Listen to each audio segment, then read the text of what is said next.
Na katika maisha hakuna suluhisho ya kila kitu nje ya neno la Mungu.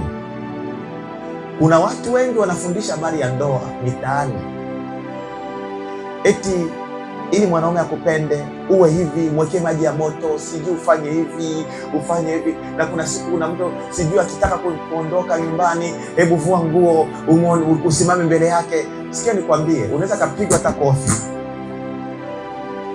Haleluya! Sijui fanya hivi. Hayo ni maneno ambayo ninaweza nikasema accessories ni kitu ambacho, kwa mfano hii ni kifaa tunakitumia, ila kuna vitu vinaita accessories kama headphone, charger na mengine. Bwana asifiwe sana.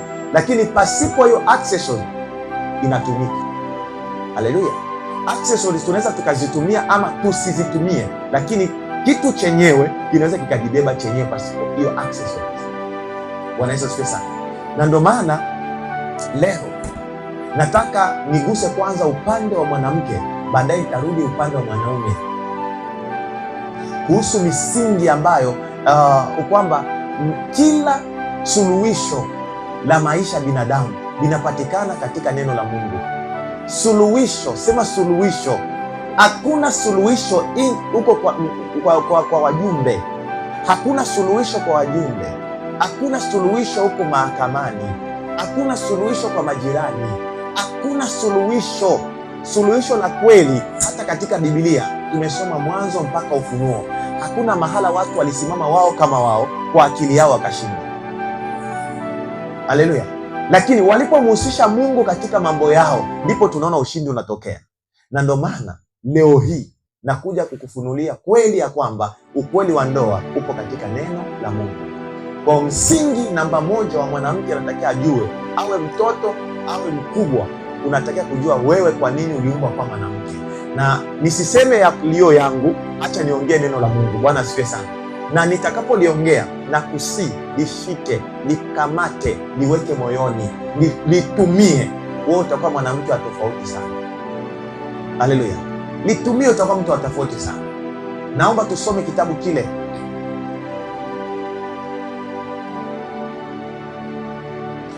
Wakorinto wa kwanza,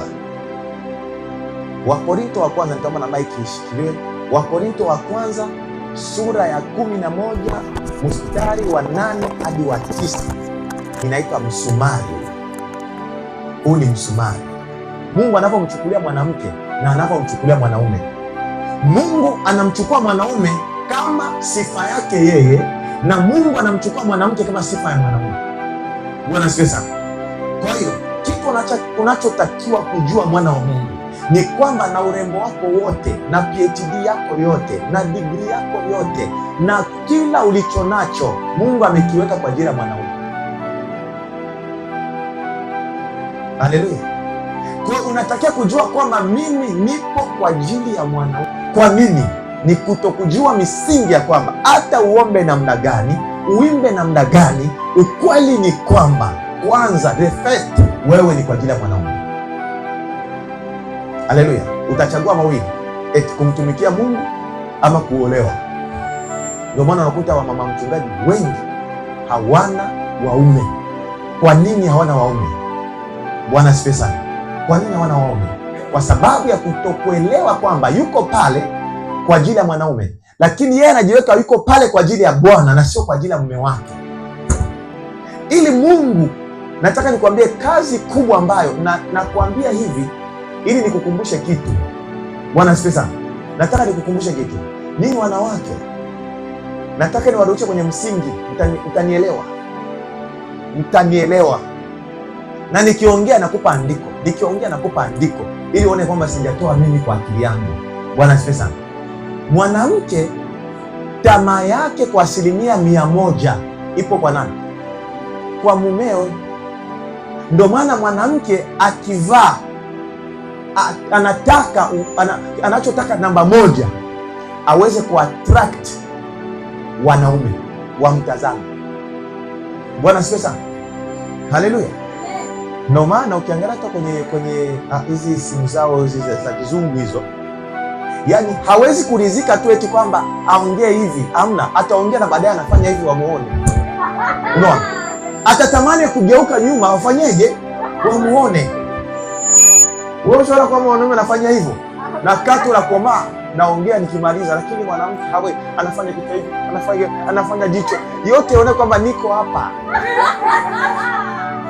Yote hayo ni kuambia watu kwamba amulioni, ili jicho ili amulioni, jicho ili amulioni, ndo analipamba vizuri. Ni kweli, ni asili ya mwanamke. Hata sisi ambao tumeoa, unaweza kuwa umekaa tumetulia, mama anaingia kula, amekaa kwenye kioo, anajipodoa, mwisho wake anakuja na kupitia mbele. Usiposema anarudi tena, kama usiposema nakasirika, ina maana unipendi tena. Umeshaanza kuona wengine sasa hivi. Kwa nini? Hata ameokoka namna gani, hivyo vitu utavikuta ndani yake, kwa sababu ndivyo mlivyoumbwa. Unatamani uvutie, unatamani chochote unachokifanya, unatamani uvutie. Hakuna mwanamke asiyetaka kuvutia, na ndio maana anaweza kukwambia sina nguo, sina kiatu, lakini ukienda kwenye begi vimejaa. Unajiuliza, na nikikwambia mimi kama sina kiatu, na sina kiatu kweli, unajielewa? Na ukiangalia ni kimoja tu kimepinda na hivi, lakini akikwambia mama kwamba hana kiatu, ukifurukuta kwenye mabegi unakuta vimejipanga. Hiki vipi? Hiki ni changuo fulani nimesha